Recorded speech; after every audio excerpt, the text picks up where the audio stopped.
The glass beneath Lucia's fingertips was cold, slick with condensation that clung to the massive windows overlooking the city. From this high up, Chicago didn't look real. Just a blur of light and motion far below, a world that never noticed people like her. She hummed softly as she wiped slow circles into the glass, the melody an old Sicilian lullaby her grandmother used to sing when the nights were long and the cupboards were empty. It had no words she understood, just a wistful tune that clung to memory and warmth. 6 months. That's how long she had been cleaning the homes of the powerful, the rich, the untouchable. And still, none of them intimidated her quite like this one.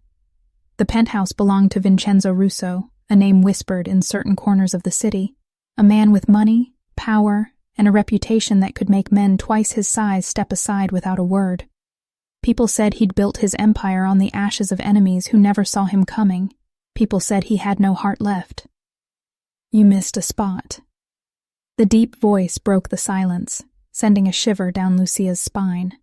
She nearly dropped her cloth, spinning toward the source. He was standing a few feet away, tall and composed, dressed in a tailored charcoal suit that looked like it had been sewn directly onto his body. She hadn't heard him enter. No one ever did. "I'm sorry, sir," she whispered, quickly scrubbing at a perfectly clean patch of glass.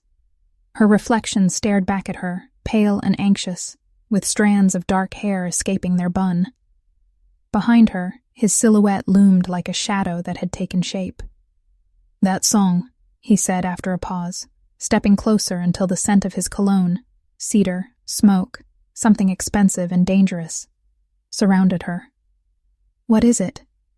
"It's nothing," Lucia replied, keeping her gaze fixed on the window. "Just something my mother taught me. I can stop if it body. Hers you." "I didn't say it bothered me."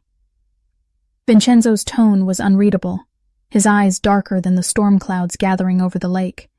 He was known for many things: ruthless efficiency, calculated cruelty, the ability to make people vanish without a trace. But music wasn't one of them.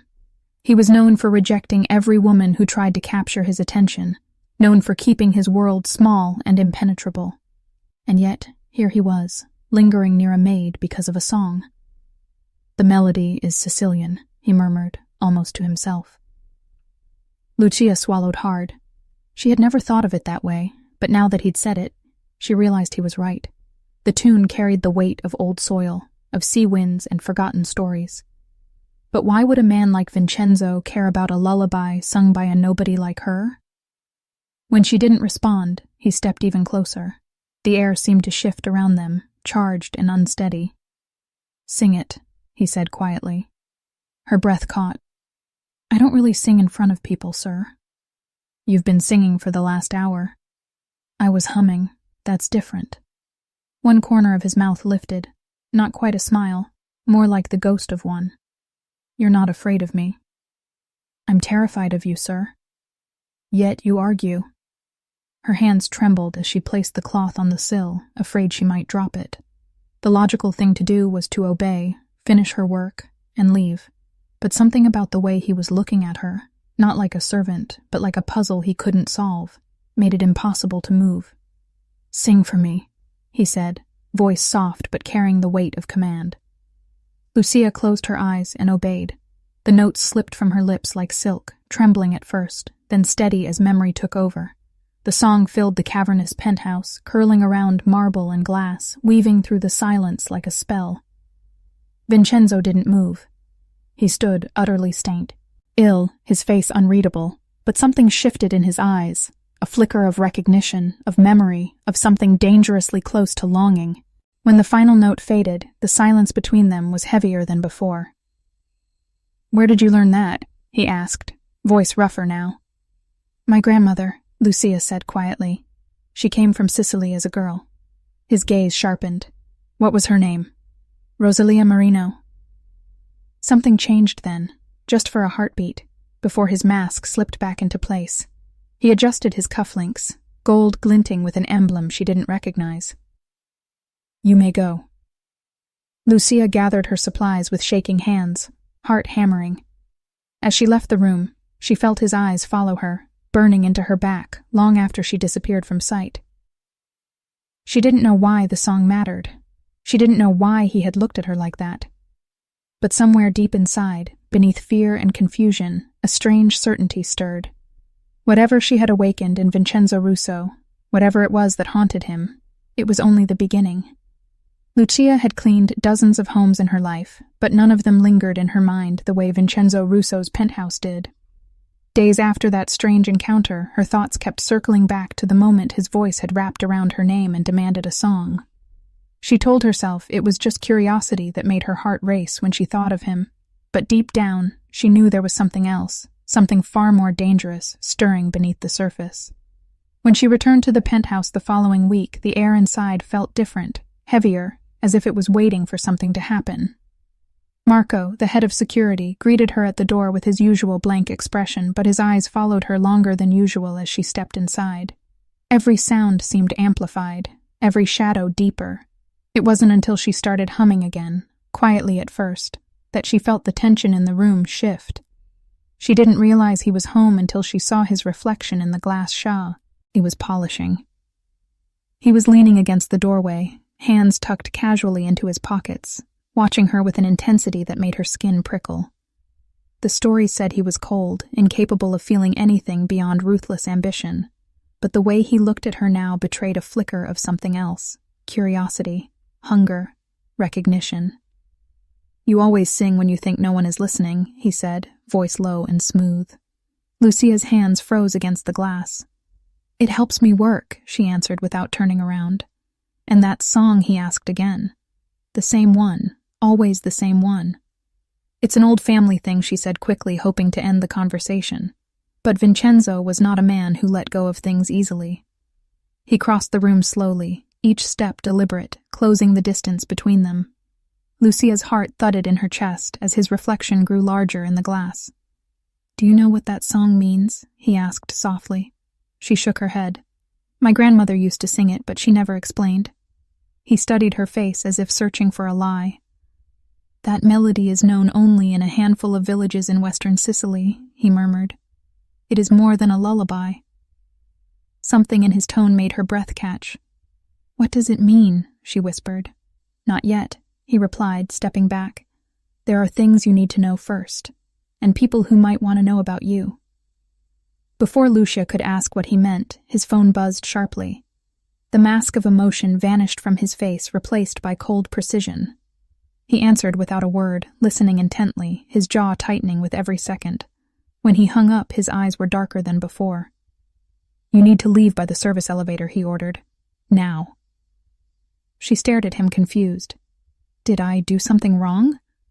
"No," he said too quickly. "Just do as I say." The urgency in his voice sent a ripple of fear through her. She gathered her things and hurried toward the back hallway. But before she stepped into the elevator, she glanced over her shoulder. Vincenzo was standing by the window, speaking quietly into his phone, but his body was tense, coiled like a predator ready to strike. That night, Lucia couldn't sleep. Every detail replayed in her mind: the look in his eyes when she sang, the way his demeanor changed after the phone call, the strange warning about people wanting to know about her.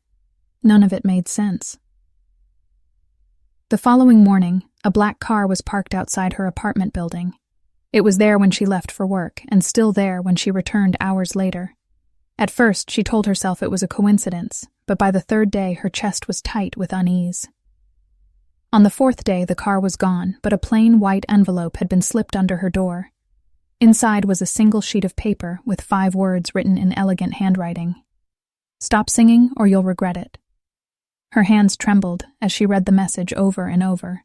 Someone was watching her, someone who knew about the song. And if Vincenzo was right, that lullaby was more than just a memory from her childhood. Across the city in a dimly lit office, Vincenzo Russo stared at a photo of Lucia taken from a distance. His instincts had been right. The lullaby had drawn attention. And if she was who he suspected she was, then the quiet maid humming Sicilian songs while she worked was about to become the most valuable and most dangerous person in his world. The message burned in Lucia's pocket like a live ember all day long. "Stop singing or you'll regret it." She read it again and again until the words blurred together, and still they refused to lose their grip on her mind. It was no prank. The handwriting was elegant and deliberate, and the threat felt real. Every time a stranger looked her way on the street, every time a car slowed behind her, she felt a cold spike of fear crawl up her spine. Someone was watching, someone who knew. By the time she reached Vincenzo's penthouse for her next shift, her nerves were frayed and her stomach churned with anxiety. She almost turned around twice before stepping inside, but something deeper than fear kept her moving. Curiosity, the need for answers. The man himself was waiting for her this time, seated in a leather chair by the window, a glass of amber liquid in his hand. He didn't greet her, didn't offer the faintest smile. He simply stared until she felt pinned in place by his gaze. "You received a message," he said quietly, and it wasn't a question. Lucia's heart stumbled. "How did you know?" His eyes flicked toward a sleek phone on the table beside him. "I have people watching over you. I needed to know how quickly they'd make a move once you sang again." She swallowed hard, anger rising to the surface. "You used me as bait." He rose from the chair and crossed the room in 2 strides. His presence was overwhelming, the kind that stole breath and made logic vanish. "If they were going to come for you, it was better they revealed themselves now rather than later," he said, calmly. She wanted to yell, to tell him that he had no right to manipulate her life like that, but the fear in his eyes silenced her. It wasn't for himself. It was for her. "They know who you are, Lucia, or at least they suspect. And if they confirm it, they will not stop until you are gone." "Who are they?" she whispered. His jaw tightened. "Enemies of your bloodline." The word bloodline hit her like a physical blow.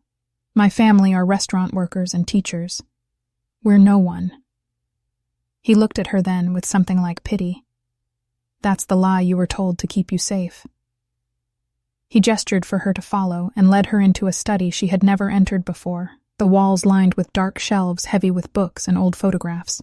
He opened a drawer and pulled out a faded image. A large gathering of people stood in front. Tie of a sprawling villa, men in tailored suits, women draped in pearls and silk. Near the center of the group, a young woman with the same dark eyes and stubborn chin as Lucia held a small child in her arms. "This is Palermo, 1989, he said, "a gathering of the Marino family, one of the oldest and most respected names in Sicily." Lucia's breath caught. "That's my grandmother." He nodded once. "And the child she's holding is your mother."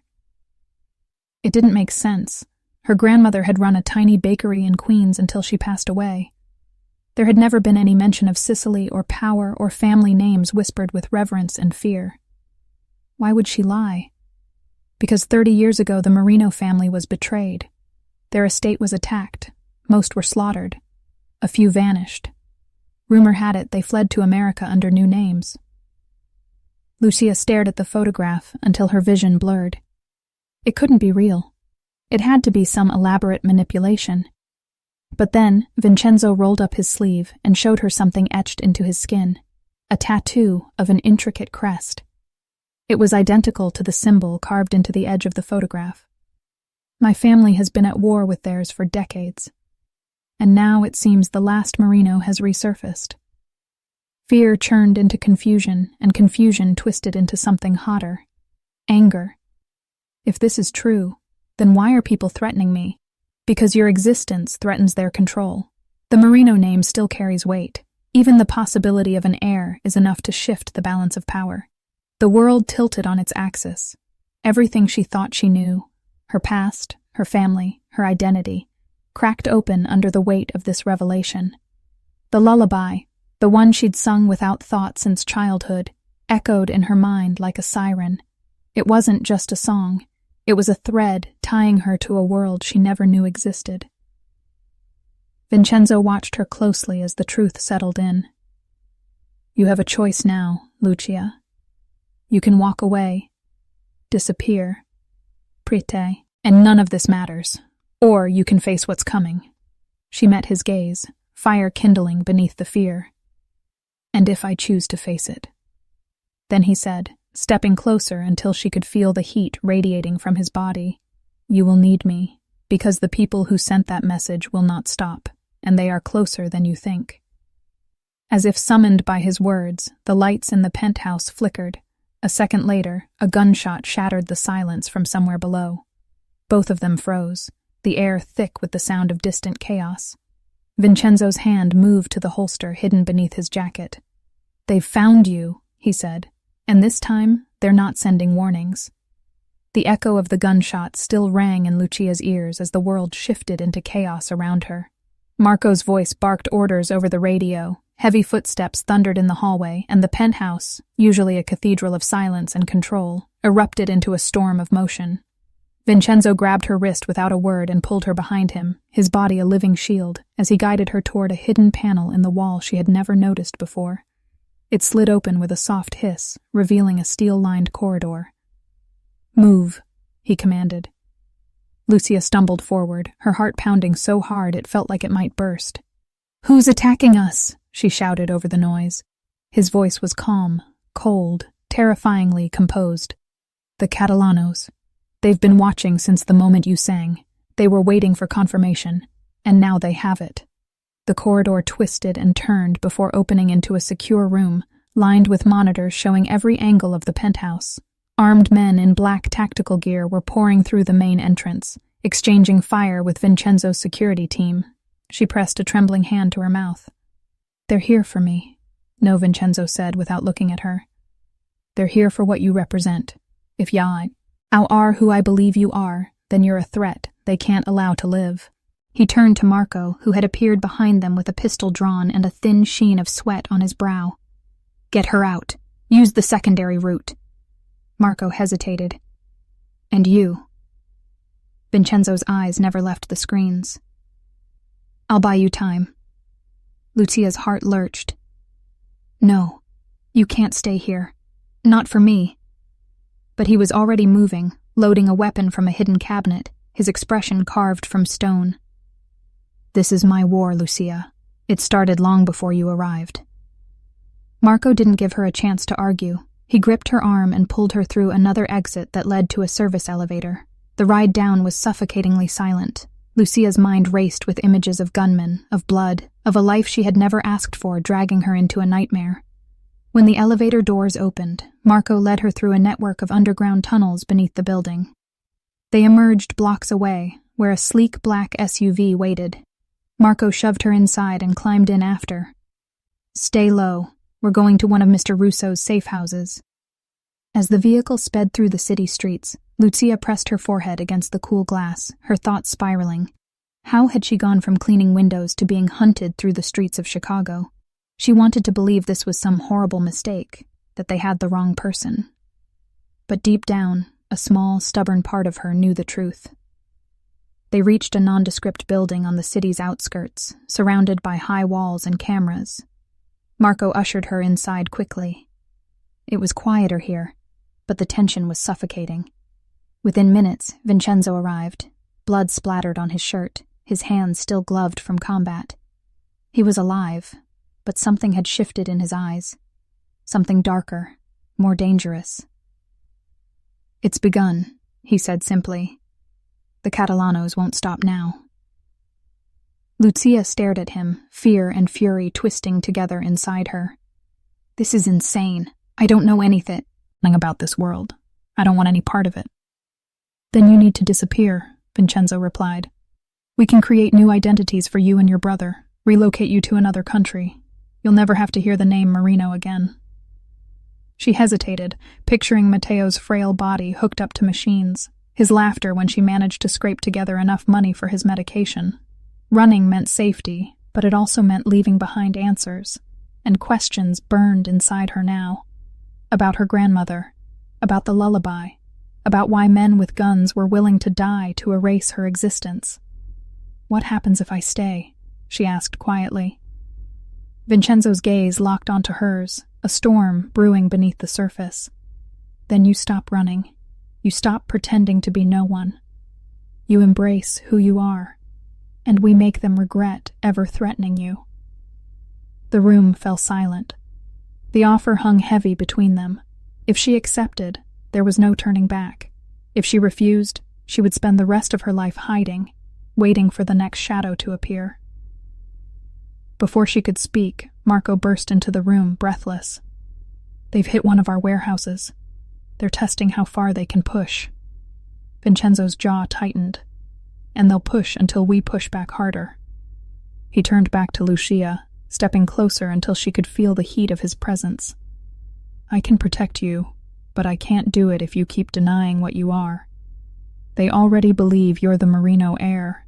Whether you accept it or not doesn't change that. The only choice you have left is whether to fight back." Something inside her shifted. The terrified maid who once scrubbed windows and hummed lullabies felt very far away. In her place was someone harder, someone braver. "Then teach me," she said. "If they want a Merino heir, I'll show them one." A flicker of something, pride, maybe admiration, crossed Vincenzo's face, then his expression hard. "And again. Good, because they'll come again. And next time, we won't run." Outside, rain began to fall, streaking down the windows like tears. Somewhere in the dark, enemies plotted their next move. And deep within the walls of the safe house, Lucia Marino, the girl who had been invisible her entire life, began to understand the power of being seen. The first rays of dawn spilled across the safe house walls, but Lucia had been awake for hours. Sleep had become a stranger since the night of the attack. Every sound made her flinch. Every shadow felt like a threat. Yet beneath the fear was something new and unrecognizable, a burning resolve that refused to fade. She had told Vincenzo to teach her, and he had taken her at her word. Now there was no going back. The next days were a blur of lessons and revelations. She was trained in how to notice a tale, how to read the subtle cues in a conversation, how to identify hidden weapons. She sat with Vincenzo over maps and documents, learning about the intricate web of alliances and betrayals that ruled their world. Names that had once meant nothing to her now carried deadly weight. And the more she learned, the more she realized how deep the scars of the past ran. One evening, after hours of studying, Vincenzo led her into a locked room she had never seen before. Inside were shelves of files, photos, and old journals, a history written in blood. "These are the records of the war between the Russos and the Catalanos," he explained. "Everything that led to the fall of the Merino family is in here." Lucia's hands trembled as she opened one of the folders. There were photos of men in suits shaking hands, newspaper clippings of fires and assassinations, coded letters that spoke of betrayal and revenge. One file stopped her cold. A photograph of her grandmother, Rosalia, younger but unmistakable, standing beside a man Vincenzo identified as Antonio Marino, her grandfather. Written beneath the image were 3 words that made Lucia's blood run cold: "High-value target eliminated." "They thought they killed them all." Vincenzo said so, softly. "But your grandmother survived. And now you are here, finishing what they started." It wasn't just about revenge anymore. It was about reclaiming what was stolen, exposing the lies that had buried her family's name. And somewhere in the middle of it all, she realized, it was about Matteo. Her brother deserved a life free from fear, free from the shadow of enemies who would kill them for a name they never even knew they had. But just as she began to find strength in the path ahead, the walls around them shook with a new threat. Marco stormed into the room, his face ashen. "We have a problem." "What now?" Vincenzo asked, his voice tight. "A message intercepted from Catalano's men," Marco said. "They know about the boy." Lucia's stomach dropped. Matteo. Before she could react, an explosion shattered the far wall of the safe house. The lights flickered, alarms screamed, and smoke filled the corridor.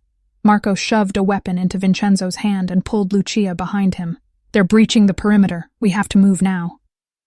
They raced through the corridors as gunfire erupted outside. Lucia's mind was consumed with one thought: her brother. She reached his room just as 2 armed men burst through the opposite door. Time slowed. Vincenzo fired before they could react, 2 sharp cracks splitting the air, both men falling before they hit the ground. Matteo was curled on the bed, terrified but unharmed. "We have to go," Vincenzo said, lifting Matteo into his arms. "The safe house is compromised." Outside, chaos reigned. Vehicles burned in the driveway. Men shouted orders through the smoke. Bullets ricocheted off steel. The world Lucia had been thrown into had finally come crashing down around her, and in that moment, fear became fuel. They reached the garage where another SUV waited, engines running, bulletproof panels gleaming under the emergency lights. As Marco floored the accelerator and the car roared into the night, Lucia looked back at the burning safe house. Everything that had once represented safety was now ashes. The Catalanos were no longer sending messages or issuing threats. They were declaring war. And for the first time, Lucia understood what that truly meant. There would be no peace, no hiding, no surrender. Not until one family stood victorious and the other was erased from history. Vincenzo's jaw was tight as he stared out the window, his hands still steady despite the destruction they left behind. "They're escalating," he said quietly. "This was meant to shake us, to make us run." "And will we?" Lucia asked, her voice shaking only slightly. He turned to her, eyes dark and unyielding. "No, now we fight back." The SUV sped into the darkness, carrying with it a woman who was no longer a frightened maid clinging to survival. Lucia Marino was awakening to the fire in her blood, the fury in her lineage, and for the first time, she no longer felt like prey. She was ready to become the hunter. But deep in the shadows of the city, Salvatore Catalano watched their escape on a flickering screen and smiled. They were playing into his hands, and the next move, the one that would break them both, was already in motion. The rain hammered against the windshield as the SUV tore through the sleeping streets of Chicago. Every corner felt like an ambush waiting to happen, every flicker of headlights behind them a potential death sentence. Lucia held Matteo close, her heart pounding with a single thought. They would never stop until he was gone, until she was gone. The war she had been thrust into was no longer about history or vengeance. It was about survival. Vincenzo was silent in the front seat, his expression carved from steel, but Lucia could feel the storm brewing beneath his calm exterior. She had seen that look once before. On the night his father was gunned down in front of him. It was the look of a man who would burn the world to protect what mattered. They drove through a nondescript alley and into the hidden entrance of an underground facility. Steel doors slammed shut behind them, sealing them inside a place even most of Vincenzo's men didn't know existed. When the engine stopped, he turned to her with an intensity that made her breath catch. "This is where the real war begins," he said quietly. "The safe houses, the decoys, the guards, they were just layers. Now we strip everything away and strike first." Lucia tightened her grip on Matteo's hand. "Strike first? We're barely surviving." His eyes softened when they met hers. "Surviving isn't enough. As long as they think you're weak, they'll never stop. But if we take the fight to them, if we show them you're more than a target, they'll have to think twice." Over the next days, their world transformed into a command center. Maps of territories, surveillance footage, intercepted messages, everything the Russo network had gathered over decades was laid out before them. Names were circled, alliances dissected, vulnerabilities marked in red. Lucia watched and listened, absorbing every detail like her life depended on it. Because it did. One evening, Vincenzo placed a file in front of her. It was thin, but the weight of it made her stomach twist. Inside was a photo of a man in a tailored gray suit, smiling as he shook hands with politicians and businessmen. "This is Lorenzo Catalano, Salvatore's younger brother. He's the one running their operations now, and he's planning something big, something that could wipe us out completely." Lucia's pulse quickened. How do we stop him? Vincenzo's answer was simple. We make the first move. Their plan was reckless, dangerous, and completely unlike anything she had ever imagined herself part of. Using information leaked from a mole inside the Catalano network, they would intercept a weapons shipment that was due to arrive in the city within 72 hours. Without those weapons, Lorenzo's planned assault would collapse before it began, but it wouldn't be easy. The shipment would be heavily guarded, and one mistake could cost them everything. On the night of the mission, Lucia felt the weight of 100 years of blood on her shoulders. She wore a bulletproof vest that felt too heavy, and the pistol at her side terrified her more than the men they were about to face. Vincenzo noticed her trembling hands and touched her wrist lightly. "Fear is good," he said. "It means you understand what's at stake, but don't let it control you." They moved under the cover of darkness, their convoy slipping through the industrial district unnoticed. When they reached the abandoned docks where the shipment was due, the air was thick with tension. Through binoculars, they could see armed men patrolling the perimeter and cargo containers lined up along the water. Everything was going according to plan, until it wasn't.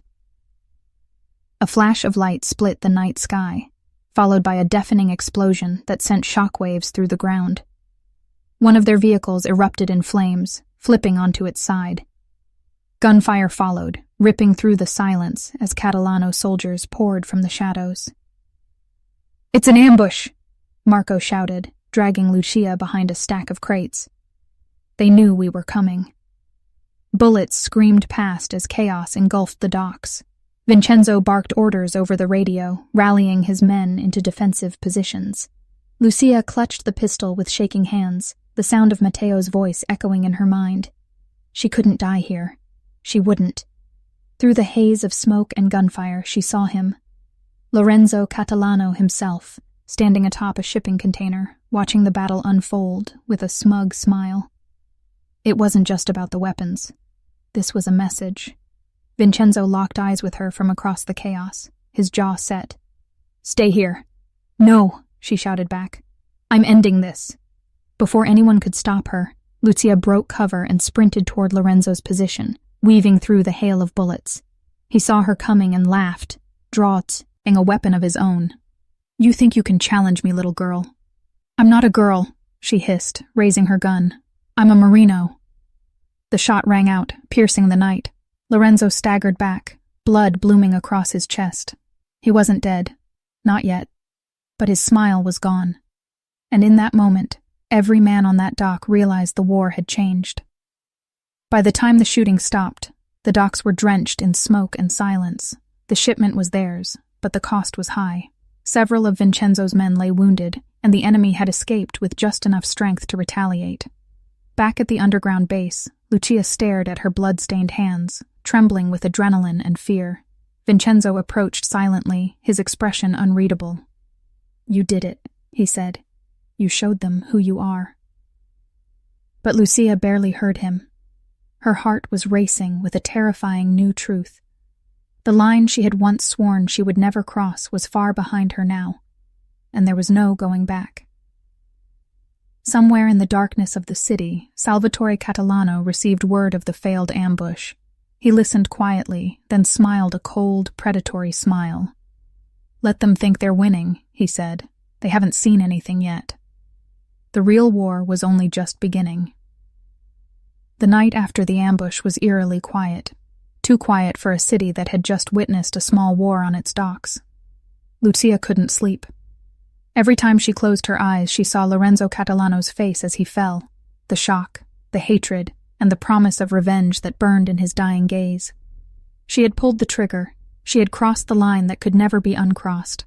And though part of her wanted to break under the weight of what she had done, another part of her felt something darker, power. But peace was an illusion. 3 days later, intelligence reports arrived from their network. Catalano soldiers were retreating from known territory, thus abandoning safe houses, clearing out fronts. It should have been a sign of victory. Instead, Vincenzo's instincts screamed the truth. This was not surrender.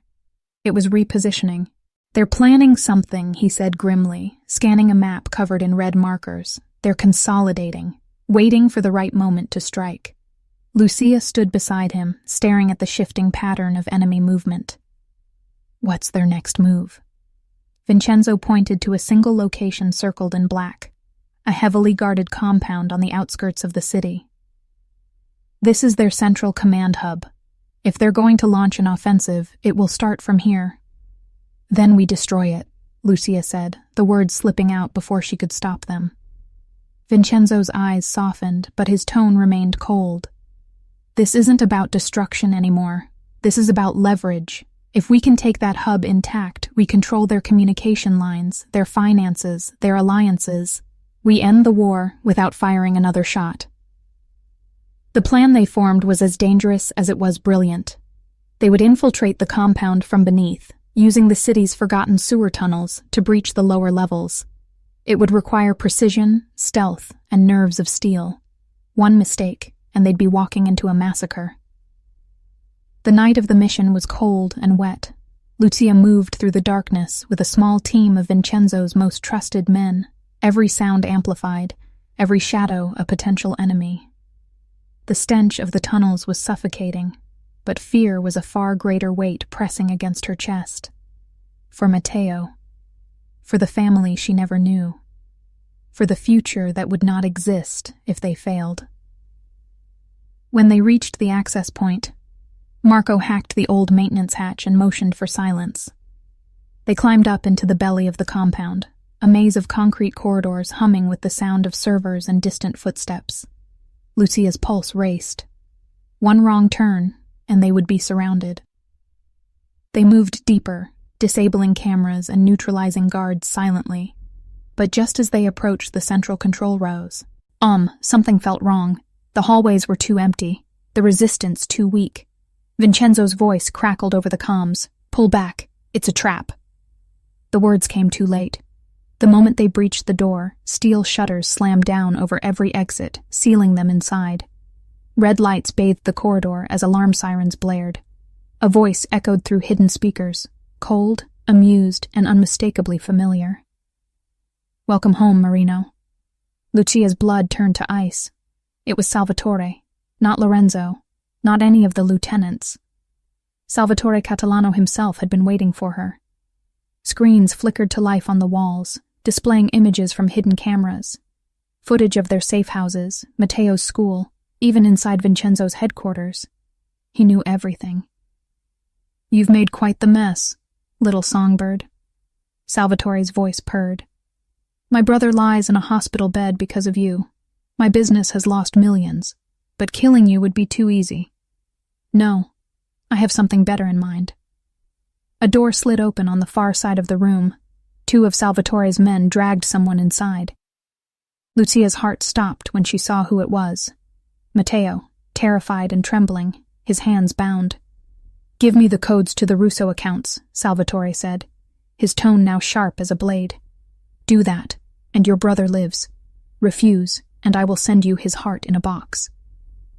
Lucia's knees buckled. She had trained for war, but nothing could prepare her for this. Vincenzo's voice crackled again in her earpiece, urgent and low. "Don't do it. If you give him access, he'll wipe us all out." Tears blurred her vision. Matteo's eyes found hers, pleading silently. The boy who had depended on her for everything was now depending on her again.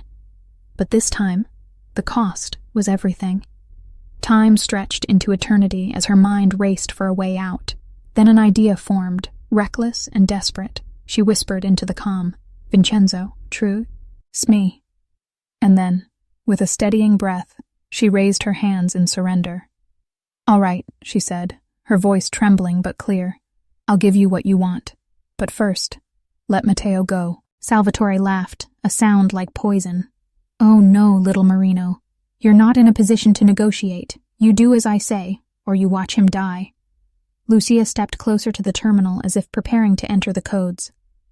But beneath the console, her fingers brushed the small device Vincenzo had slipped her before the mission. A pulse detonator designed to disable the compound's main power grid. She glanced once at Matteo, then pressed the trigger. The world erupted into chaos. Lights died, screens went black, alarms wailed. In the confusion, gunfire erupted in the hallways as Vincenzo's strike team stormed the compound. Lucia dove for Matteo, cutting through his restraints as bullets shattered the walls around them. Salvatore roared orders, but it was too late. The building was falling into their hands. Yet even as they fled through the smoke and destruction, Lucia knew this was far from over. Salvatore had escaped. Matteo was safe. But a new, darker truth was now clear. This was no longer just about revenge or power. It was personal. And the final battle would not be fought with guns or money. It would be fought with blood. The world outside the compound was chaos. Sirens screamed across the night sky as flames devoured what was left of Catalano's command center. Lucia clutched Matteo against her chest as they stumbled into the waiting SUV. He was shaken, but alive, and for now, that was all that mattered. Vincenzo climbed in beside them, his face pale beneath streaks of blood and soot. They had survived, but barely, and survival was not victory. Back at the estate, the atmosphere was electric with tension. Armed men patrolled the perimeter in double shifts. Communications were locked down. The Catalanos would not take this humiliation quietly. And as dawn broke over Chicago, the first retaliation arrived. 2 Russo-owned warehouses were torched before sunrise. A trusted accountant vanished on his way to work. Anonymous messages filled Vincenzo's encrypted channels, each more threatening than the last. Salvatore had declared war. Lucia watched the storm gather from the balcony outside Vincenzo's office. Every instinct screamed to run, to take Matteo and disappear before the bloodshed consumed them all. But there was no running anymore. Too many people had died. Too many secrets had been unearthed, and deep down she knew that if they fled now, they would never stop running. Vincenzo joined her silently, his eyes fixed on the skyline. He looked older, harder than she had ever seen him, as if the weight of 1,000 decisions pressed down on his shoulders. The next move will decide everything, he said finally. Salvatore has money, soldiers, influence, but we have something he doesn't. What Lucia asked. Vincenzo turned to her, and for the first time she saw not the cold strategist or ruthless boss, but the man beneath. You. He has spent 30 years building a legacy on a lie, and now the truth walks and breathes in front of him. That terrifies him more than any gun. The next days unfolded like a game of chess played with live ammunition. Both sides struck and counterstruck. A Catalano shipment of weapons was intercepted on Lake Michigan. A Russo front company was bombed in retaliation. Salvatore's men raided a safe house only to find it emptied hours earlier. Every move was precise, every escalation carefully calculated. But beneath the surface, something darker was brewing. It came to a head one rain-soaked night when Marco burst into the study with a single line that changed everything. We found their mole. The words chilled the room. Betrayal was always a possibility in their world, but the identity of the traitor was a dagger to the heart. It wasn't a guard or an accountant. It was Dr. Callahan, Matteo's physician and one of the few people Lucia had trusted implicitly. He's been passing information about Matteo's condition to Catalano for weeks, Marco said grimly. They know his medical schedule, his vulnerabilities, even the location of the clinic where we get his treatments. Lucia's blood ran cold. Matteo wasn't just leverage. He was a weapon. Salvatore wasn't trying to kill them. He was trying to break them from the inside. Vincenzo's orders were swift. Lock down every medical supplier. Change every doctor. Double the guards on Matteo. But Lucia couldn't shake the gnawing dread in her gut. If Salvatore knew Matteo's vulnerabilities, he would exploit them. It was only a matter of time. That time came sooner than anyone expected. 2 nights later, Matteo collapsed in his room, struggling to breathe. His inhaler was missing. Panic exploded through the estate as medics were summoned and security scoured the grounds. It was sabotage. Someone had tampered with his medication. Lucia knelt beside her brother, whispering desperate prayers as monitors screamed around them. When he finally stabilized hours later, pale and weak but alive, something inside her shifted. This was no longer about reclaiming a legacy. It was about survival, about vengeance. Vincenzo found her in the chapel at dawn, staring at the flickering candles with hollow eyes. "I'm done waiting," she said quietly. "No more defensive moves. No more hiding. We take the fight to him." His gaze hardened. "That means crossing a line we can't uncross." "Then we cross it," she replied. "He came after Matteo. Now we go after his heart." A plan began to take shape. Dangerous, audacious, and brutally effective.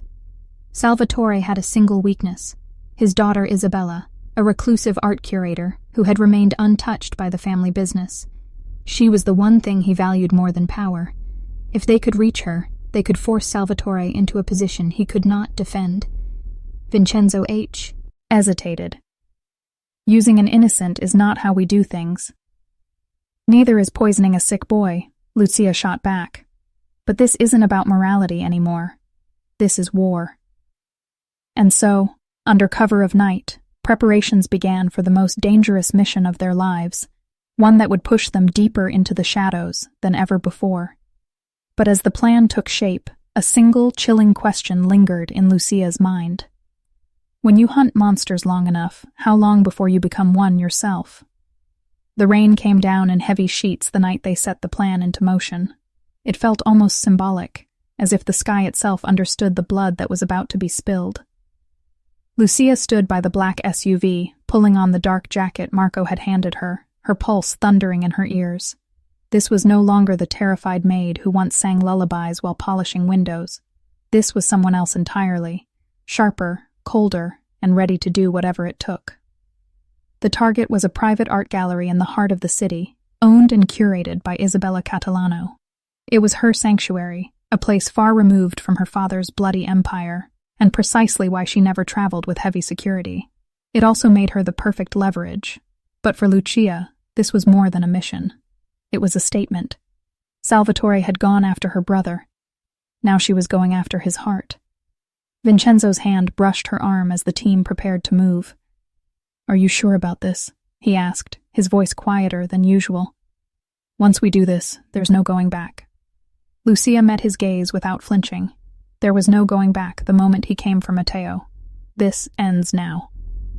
The operation was surgical. Marco's team disabled the gallery's alarm systems while Carlos handled the cameras. Lucia slipped inside with two of Vincenzo's men, the silence broken only by the distant patter of rain against glass skylights. She moved like a shadow, each step precise and deliberate, until they reached the private viewing room where Isabella was expected to be alone. But when the door swung open, the room was empty. A faint trace of perfume hung in the air, and two untouched glasses of wine sat on a table. "She's gone," Marco hissed through the comm. The intel was bad. Lucia's stomach dropped. Bad intel wasn't just a mistake. It was a trap. The lights went out. A split second later, floodlights burst to life, blinding them as heavily armed men stormed the room from all sides. "Get down," Marco shouted, but it was too late. Lucia was dragged to her knees, her wrists yanked behind her back. A familiar voice echoed from the doorway, slow and mocking. "You've grown bold, little Marino." Salvatore Catalano stepped into the light, immaculate in a tailored suit, his silver hair slicked back, his eyes gleaming with cold amusement. "Did you really think I wouldn't see this coming? You touch my daughter, and you think I'd just sit back and watch?" Lucia's heart pounded, but she refused to look away. "You came for my brother. You poisoned him." Salvatore smiled thinly. "Your brother was collateral damage, but this is a declaration of war."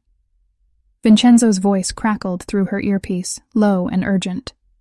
"Lucia, where are you? We lost visual." Before she could answer, one of Salvatore's men ripped the device from her ear and crushed it beneath his boot. "You see, Marino," Salvatore continued, circling her like a predator, "I've let you live this long because I was curious, but now you've proven yourself a problem, and problems must be erased." He raised his hand and two men dragged her toward a waiting van. But before they could force her inside, chaos exploded outside the gallery. A convoy of black vehicles screeched to a halt as Vincenzo's men swarmed the compound. Gunfire shattered the night, glass rained from the windows, and in the confusion, Lucia was thrown behind a marble column. The sound of bullets was deafening, the acrid smell of smoke thick in the air. Vincenzo appeared moments later, cutting through the chaos like a storm given form. He shot the guard closest to her, grabbed her wrist, and pulled her to her feet. "You're insane," he growled, but the relief in his eyes betrayed his fury. "I told you this was too dangerous. And I told you I'm not hiding anymore," she shot back.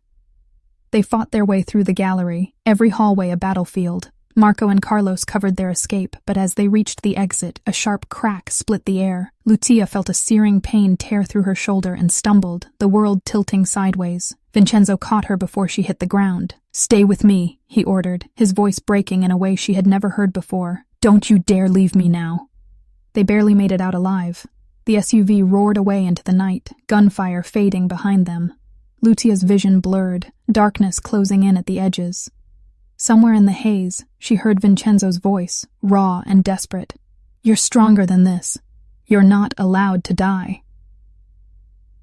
When she woke, it was in a dimly lit room in the estate's medical wing.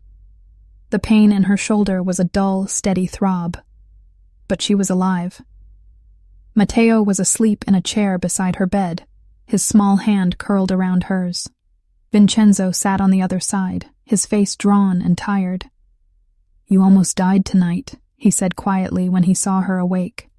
"I know," she whispered, "and I'd do it again." He shook his head, frustration and fear warring in his eyes. "This war is spiraling out of control. Salvatore won't stop until one of us is dead." "Then we end it," she replied. "No more traps, no more defenses. One final move." Vincenzo studied her, and in that moment something shifted between them. It was no longer just about revenge or survival. It was about destiny, about finishing what had begun decades ago. And as the rain continued to fall outside, a plan began to form, one final, irreversible strike that would end the Catalano reign once and for all. But buried deep within that plan was a secret Vincenzo had not yet shared. One that, if revealed, could shatter the fragile bond they had built and change everything Lucia thought she knew about loyalty, love, and the truth. The morning after the failed abduction and near-fatal mission, the world around Lucia felt heavier. The sky above the Russo estate was bruised gray, clouds rolling over the horizon like a warning of the storm that was still to come.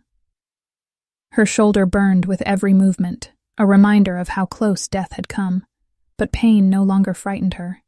What terrified her now was the silence, the waiting. Salvatore Catalano would not let last night's humiliation stand, and she was done waiting for him to strike first.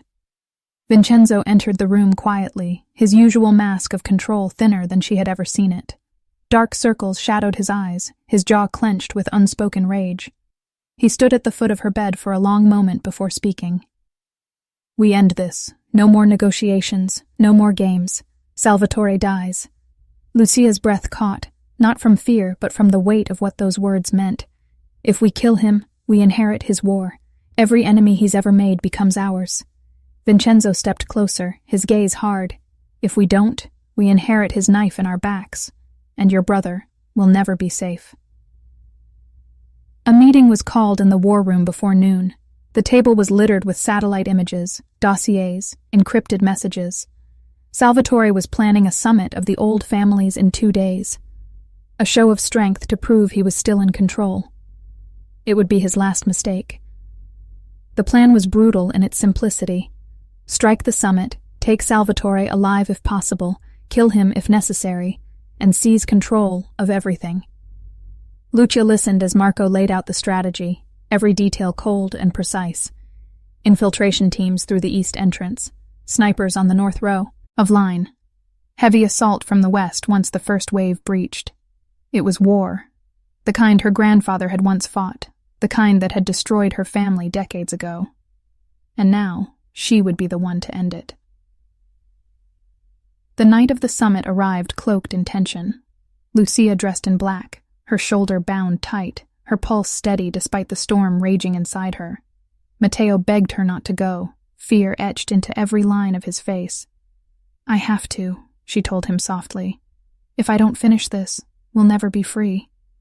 The convoy rolled into the heart of Chicago under the cover of darkness. The Catalano estate loomed ahead, a fortress of stone and steel, heavily guarded but not impenetrable. Marco's voice crackled through the comm as the first breach team moved in. East gate secure, sniper positions ready. Lucia moved with Vincenzo through the main corridor, their footsteps silent against marble floors. Gunfire erupted somewhere deeper in the compound, followed by the sharp crack of explosives. The assault had begun. The air smelled of gunpowder and smoke as they pushed forward toward the grand hall where the summit was taking place. When they burst through the double doors, chaos exploded. Dozens of armed men opened fire, bullets ricocheting off pillars and chandeliers. Vincenzo's men surged forward, returning fire with ruthless precision. Lucia ducked behind an overturned table, heart pounding, until a familiar voice cut through the noise. "You really came yourself." Salvatore stood at the far end of the room, flanked by heavily armed guards. His expression was a mix of contempt and grudging respect. "I underestimated you, Marino. That won't happen again." "This ends tonight," Lucia shouted, rising from cover, gun in hand. "For my grandfather. For every life your family destroyed." Salvatore laughed, cold and bitter. "Do you really think killing me changes anything? This world will eat you alive. You're a maid playing queen." "Maybe," she said, stepping closer, but this maid learned how to fight back. The room exploded into chaos again as the final wave of Vincenzo's men stormed in. One by one, Salvatore's guards fell until only he remained, cornered and disarmed. He looked at Lucia, and for the first time, there was no arrogance in his eyes, only a cold acceptance. "Do it," he hissed. "Finish it." Her finger tightened on the trigger. Every reason to end his life flashed through her mind. Matteo's suffering, her family's murder, decades of blood and betrayal. But then another thought surfaced, quieter but stronger. If she killed him, she would be no different from the men who had burned her family alive. If she pulled the trigger now, she would become the very thing she hated. "No," she whispered, lowering the gun. "I'm not like you." Vincenzo stepped forward, his own weapon raised. "I am," he said softly, and fired. The shot rang through the hall, and Salvatore Catalano crumpled to the ground. The war was over. In the days that followed, the criminal underworld shifted on its axis. With Salvatore gone and the Catalano Empire fractured, the old families were forced to acknowledge a new order, the Marino-Russo alliance. Territories were divided under new agreements, blood debts settled, power realigned. For the first time in decades, there was peace, fragile but real. Months later, on a warm spring evening in Sicily, Lucia stood on the balcony of the restored Marino villa, the same one she had seen in faded photographs as a child. Matteo was laughing somewhere in the garden below, stronger and healthier than he had ever been. And beside her, Vincenzo stood watching the sea, the weight of countless battles finally lifted from his shoulders. "We did it," he murmured. "You did it." Lucia smiled, the sound of distant waves mingling with the faint echo of a song she had once hummed while cleaning windows, the same song that had started everything. "Do you ever regret it?" she asked quietly. "The blood, the war, everything we had to do to get here." Vincenzo turned to her, his gaze steady. "Every day. But I would do it all again if it meant ending up here, with you." As the sun dipped below the horizon, he knelt before her and opened a small velvet box. Inside was a ring, simple, elegant, timeless. Lucia's breath caught as he spoke. "Marry me." Not as the heir of Marino or the boss of the Russos, but as the woman who changed everything. Tears filled her eyes as she nodded. "Yes." In that moment, the past finally released its grip. The maid who once sang in the shadows had become something far greater. Not a pawn, not a victim, but a queen who had reclaimed her family's legacy and carved her own destiny from the ashes of betrayal. And as the stars rose over the Mediterranean, Lucia knew their story was only just beginning, a story of power and redemption, of love born in violence and forged in fire, and of two souls who had found each other in a world that had tried so hard to tear them apart.